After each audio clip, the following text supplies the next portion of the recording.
Most royal weddings were arranged for political alliances. The bride would move from her home country, which she usually would never have left before, and move to where her husband lived, never to go home again. The couple often would never have met before their wedding day, and their marriage had been planned since birth. Though they were strangers on their wedding day, love or friendship would soon come after. Some royals would have already been married for years by the time they came to the crown, but some got married after they became monarchs. These matches could be political, but they were often love matches. Edward IV married Elizabeth Woodville after meeting her on the side of the road and falling in love with her. Though he was a new king and should have made an alliance, he had the power to marry for love. Sex before marriage was absolutely prohibited for the woman and could be grounds for divorce. On the couple's first night together, the whole court would watch them get into bed together and check the sheets in the morning to see if the woman bled during sex, the sign that she was a virgin. The one exception was if the woman was the king's mistress, though a royal woman never would be, and a woman had and discarded by the king would not be desired. Royal weddings were the event of a lifetime, much as they are now. People would line the streets to watch the procession of the royal couple. The royals would go all out to show their power and wealth, especially for the foreign dignitaries that came with the bride. They were paid for by the people out of the royal treasury, as the king viewed that as his own personal money. For royals, private weddings often happened because they didn't have permission from the reigning monarch or the pope, or they needed to be married fast. They were usually very small, only the couple, a priest, and a witness in case they had to prove their marriage to someone later. Henry VIII's second and third marriages were private, so when he married Anne of Cleves, he made sure to have a large public wedding to raise public spirits. Young royals were usually betrothed at birth when their parents needed to make a political alliance. These were often broken as politics changed, but they could be kept over the years by two countries who were particularly close. In this case, once the couple hit puberty and were able to produce children, the girl was sent off and they were married. Since they married young, they also had the chance to remarry if their spouse dies. Such was the case with Catherine of Aragon. Catherine of Aragon married Arthur Tudor once they were both able to have children.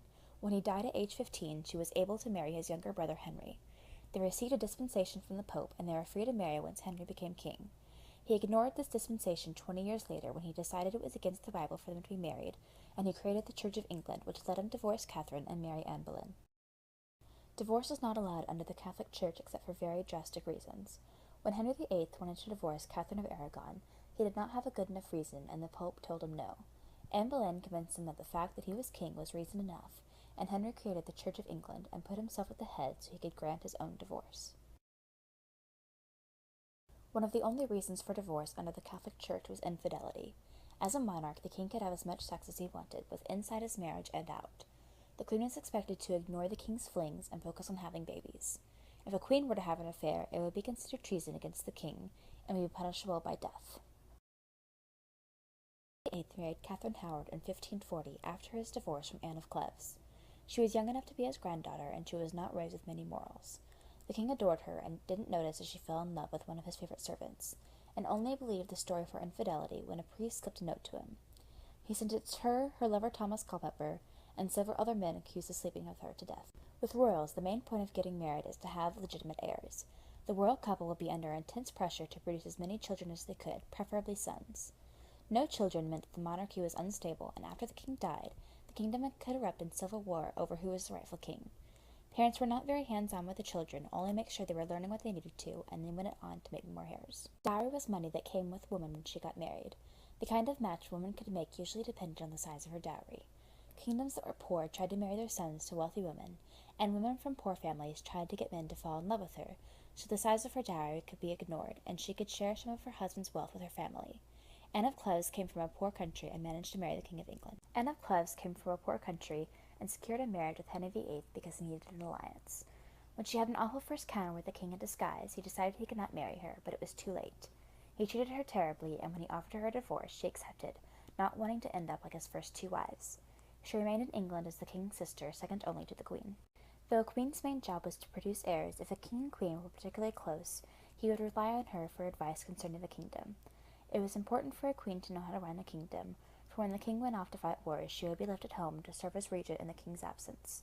If the king were to die and his heir was not of age, the queen was rule as regent until the heir came of age and could rule in their own right. Once the king and queen had reached an old age and were past childbearing age, but had produced heirs, they often fell into a companionship. In their old age, the king would have no time for mistresses any more, and he went back to his wife, who welcomed him as a gracious queen. They would live in harmony, ruling the kingdom together, and ensuring their heirs had a bright future, and the next court would not ruin the kingdom. Catherine Parr married Henry VIII 4 years before his death. With his many physical ailments, he looked for a wife he could be quiet and peaceful with, and Catherine was the answer.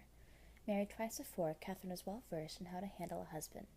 She was Henry's companion more than anything, and she was rewarded for enduring his rough last years, as she married her love, Thomas Seymour, after Henry's death. Marriage without the consent of the king or pope was a very dangerous thing. If a king married without the pope's consent, the marriage could be invalid, and all children produced from that marriage would be declared illegitimate. If this happened, there would be no legitimate heir to inherit the throne. Marriage without the consent of the king could result in exile or death. Mary Tudor was Henry VIII's younger sister and did not want to marry the King of France, who was 30 years older than her. She made Henry agree that after the King of France died, she could marry whoever she liked. After his death, Mary married Charles Brandon, best friend of the king. Henry ignored his promise and was outraged, but he was eventually persuaded to not execute Charles Brandon and fine them the equivalent of £7 million instead.